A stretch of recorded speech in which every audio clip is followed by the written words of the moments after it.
SLNH Stock Analysis tomorrow and onward. In this 1-minute video, I'm telling you whether Soluna Holdings stock is a buy or not for me. So watch this short video till the end.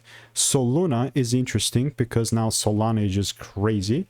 But to be perfectly honest with you, like I think I already got my drawings on this. If not, no, I don't. The main reason why I'm making a video is because it went up 17%. That's Friday. And honestly, like with a 30 million market cap, it's not like a stock that I'm that amazed about. It's like really started taking some certain lows here, like right there. Whoop. And now we have these lows, in which case, like, yeah, the most likely thing for me, like in my eyes, that's gonna happen next is the price actually pulling up inside a supply zone and giving me like a double break.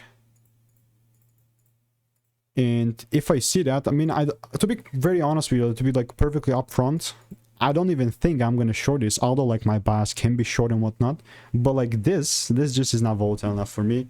And yeah, that's ultimately like where I would end it for SLNH. But yeah, most definitely if there's like a big catalyst or something like that, yeah, potentially there's like a money to be made. But right now for me, it's not like a ticker that I'm looking to. But yeah, if you want to make more money trading in a simple, lean way, click the first link in the description. It's a free newsletter.